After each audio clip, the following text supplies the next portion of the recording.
नेता विरोधी दल उस दिन कह रहे थे खेल के बारे में,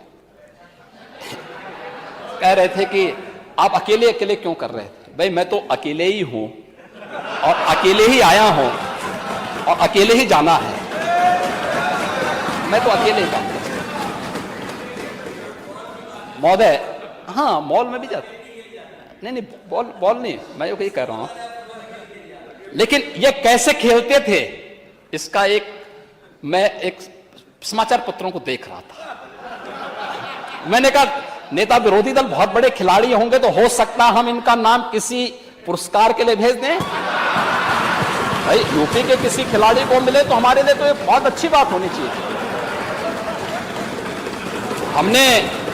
हमने अभी तमाम खिलाड़ियों को नौकरी के दिए। अभी याद करिए, हमने एक अभी नायब तहसीलदार बनाया, यादव है लड़का, अच्छा खिलाड़ी है यूपी का। हमने भेदभाव नहीं किया, वो योग्य था।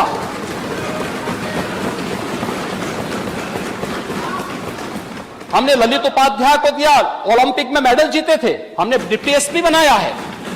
सैकड़ों नौजवानों को जो खेल में हमने उनके लिए नौकरी के द्वार खोले हैं। तो मैंने कहा हो सकता है कि राजीव गांधी खेल रत्न पुरस्कार जो दिया जाता था, जो आज हमारी सरकार ने, डबल इंजन सरकार ने जिसे मेजर ध्यानचंद पुरस्कार के रूप में घोषित किया है, तो यूपी के भी किसी व्यक्ति का नाम डालें। और मैं तो ये मानूंगा कि भाई मेरे पूर्ववर्ती सीएम का नाम अगर उसमें आ जाए तो अच्छी बात होगी। तो मैंने कहा यार देखो अच्छे खिलाड़ी हैं लगता है। तो देखिए क्या आया था दृश्य महोदय, मैं थोड़ा इसको पढ़ लेता हूं और फिर देखिए उसमें औरों के कोटेशन नहीं है, कोटेशन मैं आपके सामने ही पढ़ूंगा। देखिए इसमें था कि सीएम के आते ही बरसे रन, ठीक है। 12वें ओवर में सीएम का शॉट सीधे कप्तान आलोक रंजन के हाथ में चिपक गया। ये क्रिकेट खेल रहे हैं, पहली बॉल में कैच आउट हो रहे हैं, लेकिन वहां से कह दिया जाता है कि ये तो नो बॉल है। और अगर वह ये छक्का मारते ना तो कहते रहे छक्का मार दिया, तो ये ऐसे ही छक्के हैं। नो बॉल को छक्के से आप जोड़ देंगे। और तब महोदय देखिए शिवपाल जी ने तब फिर टिप्पणी की थी। शिवपाल जी उस समय कैबिनेट मंत्री थे। देखिए कुछ चीजें तो बहुत होती हैं, भाइयों बिन होई न प्रीति, भगवान राम ने बात कही थी, मैं उस पर भी अभी चर्चा करूंगा। मैं आपको पूरी चौपाई सुना देता हूं। उन्होंने कहा था विनय न मानत जलधि जड़, गए 3 दिन बोले राम सकोप तब।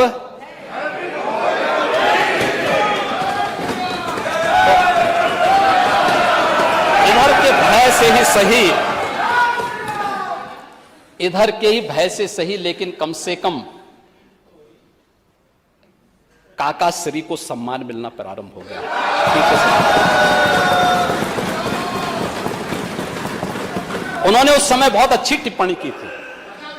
उन्होंने एक बात की थी, देखिए ये तो देखिए ये नव भारत टाइम्स की वो है उस समय की, हाँ ये है 16 फरवरी 2014। और उस समय उन्होंने कहा था हमेशा अच्छी नीयत से खेलना चाहिए।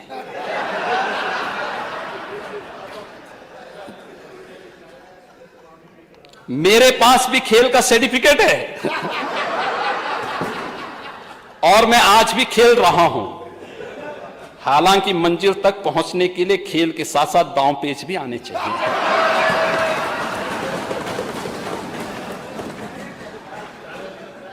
और इनके एक और चाचा जान थे, उनका बयान भी आया, सीएम साहब अच्छी बात है आपको खेलने का वक्त मिल जाता है। आप समझ सकते हैं, खुदा न खास्ता आप हार जाते तो मैं यही कहता कि अधिकारियों का ध्यान खेल पर ज्यादा है, काम पर कम। अधिकारी हार गए तो माना जा सकता कि थोड़ा बहुत काम कर रहे हैं। आप जान ही रहे हैं कौन।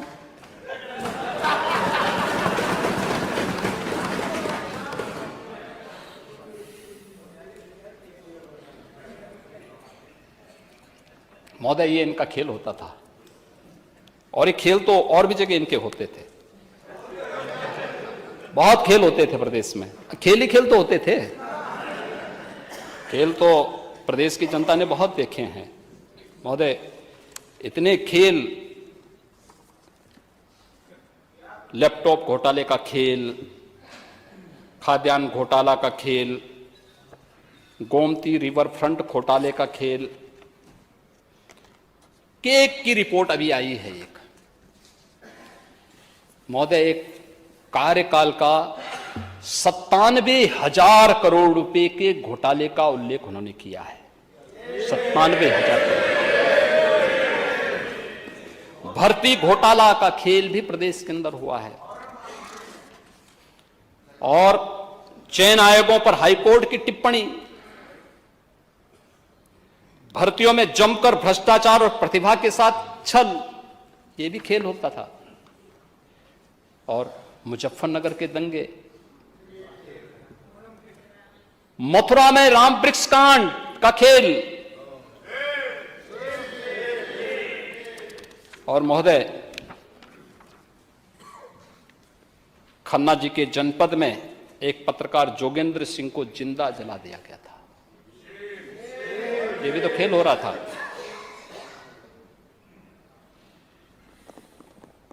और भी तमाम चल रहे हैं। बुंदेलखंड की क्राइसिस, सबसे भूमाफिया अलग थे,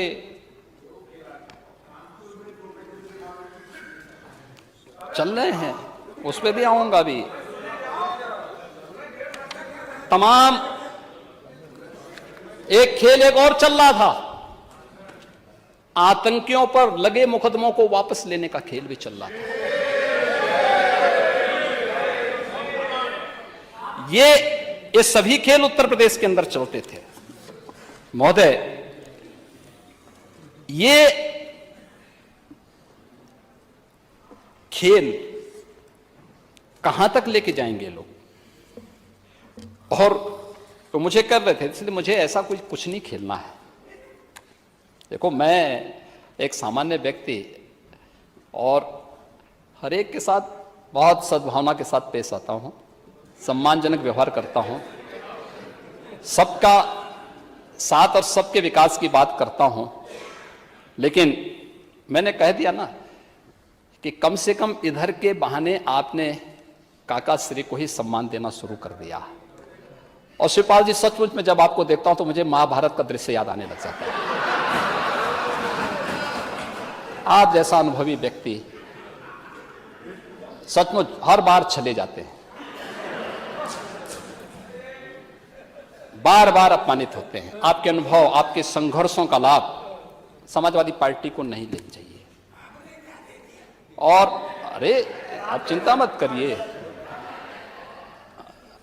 देखिए हम उनका सम्मान करते हैं, वो हमारे वरिष्ठ सदस्य हैं और उनको जो है ये सम्मान मिलना भी चाहिए। नहीं, क्यों नहीं मिलता? मैं आज जैसे आपसे मिलता हूं वैसे मैं उनसे भी मिलता हूं, और क्यों नहीं मिलेंगे? हाँ हाँ, क्यों नहीं, बार बार मिलते हैं, बार बार मिलते हैं। नहीं नहीं, उनकी सिक्योरिटी भी उनको दी जानी चाहिए। और सिक्योरिटी मुझे लगता है जितने जरूर आप कह रहे हैं, जरूर करेंगे। आपने सिफारिश कर दी है, जरूर उनको मिलनी चाहिए, जरूर मिलनी चाहिए। और चाचा को भी अपने स्वाभिमान को बनाए रखना चाहिए।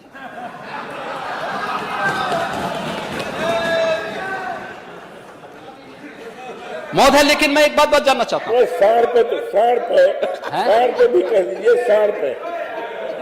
महोदय,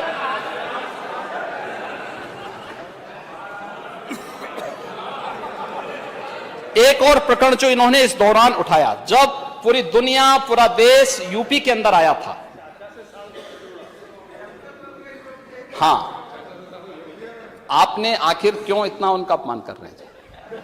मुझे इसीलिए लगता है, देखिए मैं सही बता रहा हूं, मैं जब शिवपाल जी को देखता हूं, वो बेचारे सम विषम परिस्थितियों में जिस उसके साथ रहते हैं, उनको देखता हूं तो मुझे महाभारत का दृश्य याद आने लगता है।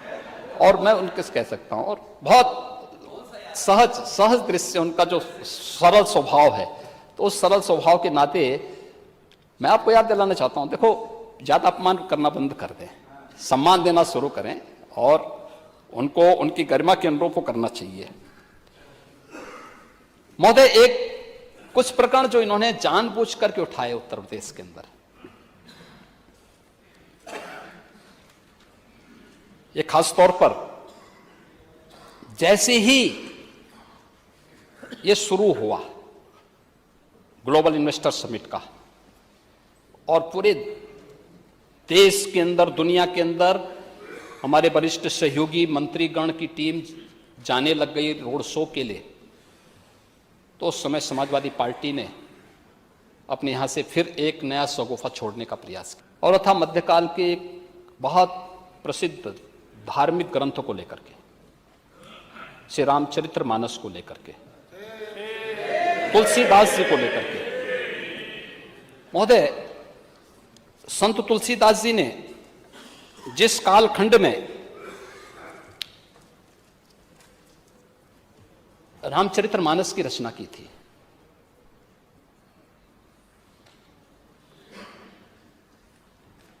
उन जैसा साधक और संत को उस समय की सत्ता का बुलावा आया था, अकबर ने उनको भी बुलाया था।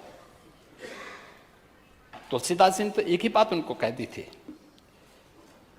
कि हम चाकर रघुवीर के पठ्यो लिखो दरबार, तुलसी अब का होई गे नर के मन सबदार। बहुत अच्छा संदेश दे दिया था उन्होंने। और उन्होंने कहा, देखिए हमारा तो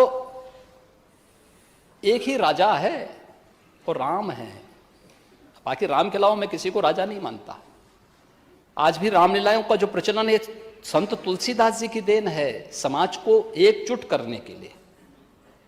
मध्यकाल के उस कालखंड में तुलसीदास जी ने पूरे समाज को एकजुट किया था रामलीलाओं के माध्यम से। और तुलसीदास जी ने उस समय कहा था, बोलो राजा रामचंद्र की। एक तुलसीदास जी की देन है। लेकिन तुलसीदास जी को और रामचरितमानस जिस प्रकार से कुछ लोगों ने फाड़ने का प्रयास किया, ये जो कृत्य हो रहे हैं, ये जो कृत्य हो रहे हैं, अगर किसी और के साथ हुआ होता, किसी अन्य मत और मजहब के साथ हुआ होता, तो क्या होता, क्या स्थिति होती? यानी आप जिसकी मर्जी आए वो हिंदुओं का अपमान कर ले, जिसकी मर्जी आए वह शरारत कर ले, अपने अनुसार शास्त्रों की विवेचना कर ले। आप पूरे समाज को अपमानित करना चाहते हैं। महोदय, मैं मॉरिशस गया था। मॉरिशस के प्रवासी भारतीय दिवस के कार्यक्रम में मैं गया था। पूर्वी उत्तर प्रदेश और बिहार से पौने 200 वर्ष पहले जो लोग गिरमिटिया मजदूर बनाकर के वहां गए थे, आज वे लोग राष्ट्राध्यक्ष के रूप में हैं अलग अलग देशों में। उन्होंने समारोह किया था। भारत सरकार ने मुझे उस समय भेजा था। जब मैं गया तो उनके पास जाकर के मैंने वहां देखा, मैंने उनसे पूछा, मैंने कभी आप के पास कुछ चीज है बची हुई जो आपके पूर्वज विरासत में लेके आए होंगे? उन्होंने कहा, हां साहब, हमारे घर में है। मैंने कहा, क्या है? वो रामचरितमानस का गुटका था। रामचरितमानस